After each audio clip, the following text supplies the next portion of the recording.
Hi, my name is Tia Fuller, and you are watching Society, HAE.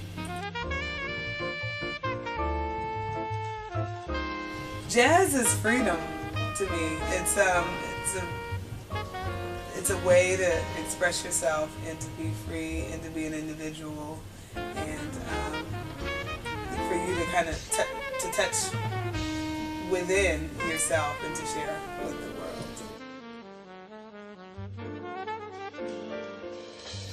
Being, my parents are musicians, and that really helped to mold the musician that I am today.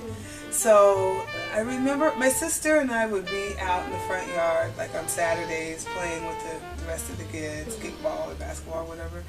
And my parents would be in the basement rehearsing. And so I just remembered from them rehearsing on a continuous basis and hearing jazz throughout the household put a strong stamp in my career.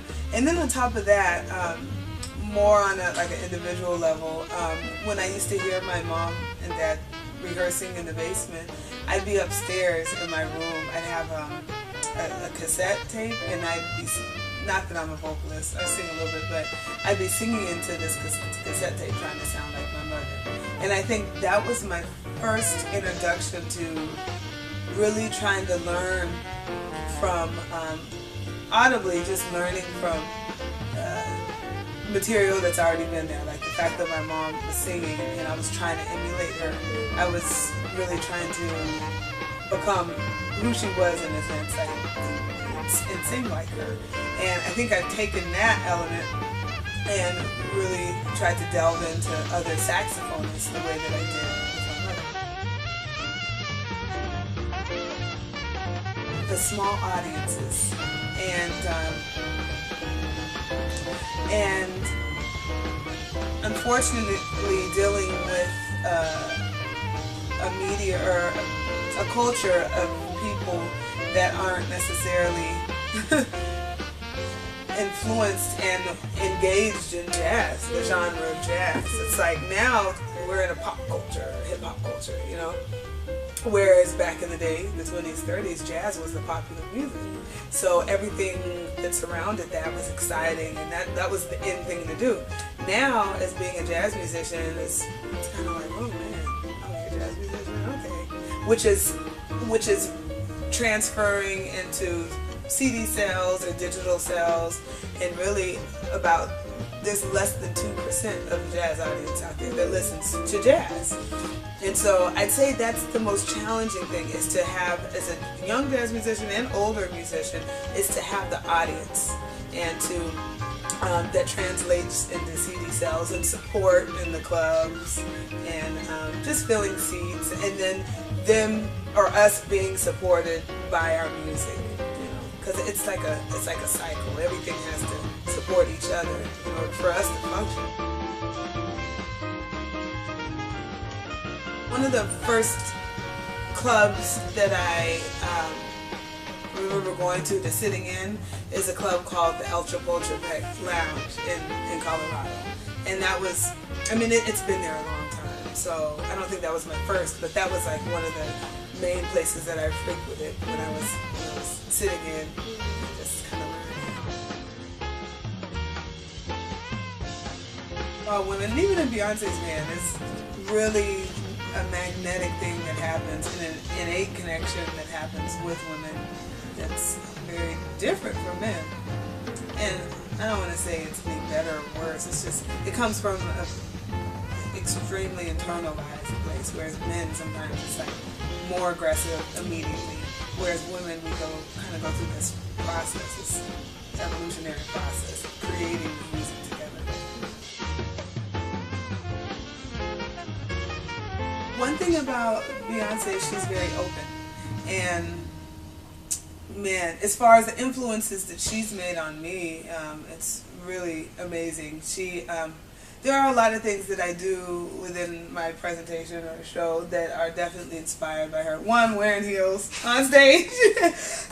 Just because in her show, we always had to wear heels and we were dancing. Having a set list that is very polished, and from night after night after night, she would very rarely would she deviate from what she was saying on the mic to the sequence of the tunes that she was doing, because everything is hooked to a grid that's also hooked to the lights and the video, and it's a production. It's like a show business.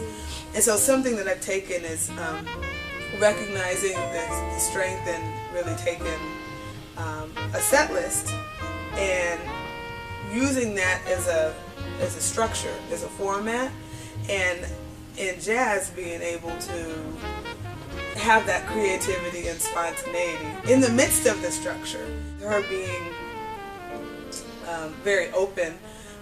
In particular, we were doing an acoustic arrangement of Deja Vu, and we were in rehearsal, and I don't know if you've seen Live at the Wynn Theater, but it's a recording or it's a DVD that we recorded in Las Vegas. And we were in rehearsal for that, and she was like, I want to do an acoustic version. So at the time, actually a year before, I had given her 3 CDs, kind of planting the seed, the jazz seed. I gave her Ella Fitzgerald CD, Sarah Vaughan, and a Nancy Wilson. And when we were in rehearsal, I was like, oh yeah, check out that Ella Fitzgerald CD, because there's a version of Ornithology, or How High the Moon, that Ella Fitzgerald sings, that I think would go very nicely with Deja Vu. So she went right on to YouTube.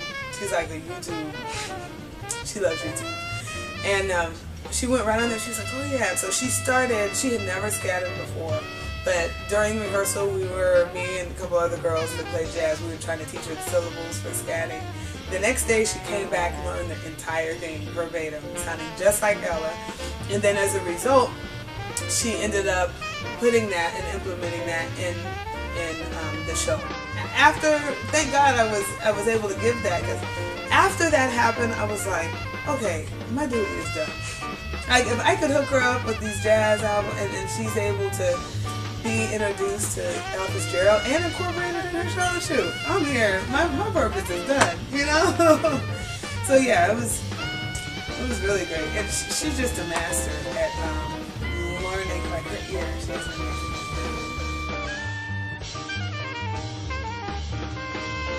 I had just gotten off tour with Beyonce, and meanwhile I was trying to write on tour, but it just wasn't happening. It's too much going on. So I had a period of about 4 months that I was able to write, and which sounds like a long time, but to really conceptualize an album, I like to take about a year just to kind of figure out. And so I started writing, and I was, at times I was force feeding it, but there were many times I was sitting in my basement for like a whole day, and I'd write a tune, and then I come back, I go and get something to eat, and then come back, and for the next 8 hours finish the tune. And so it was pretty consistent within that 4-year period, or 4-month period of time. After a while, it just started coming. It was very clear the direction I wanted to go. But the concept of Decisive Steps actually came while I was on tour with her. I remember I was sitting in the back of the tour bus, and there was like a little lounge area, and I was on my computer just trying to book gigs for my quartet in the midst of being on tour with her. I was like, man, this is really challenging, just playing this balancing act. And I knew it was going to come to a point in time where I had to make a decisive decision to do my stuff, because it was the way that she moves. I was going to have to continue to put my career on back burner, and so it was at that time where I was like, I have to be really decisive and make some decisive steps toward my life, and not be afraid of not having any money, you know, but really tapping within the purpose for myself of why God has placed this gift inside of me. And one was being a part of her band, but I knew that was not the end all, you know. And so that's what really spurred on idea of decisive steps, the concept.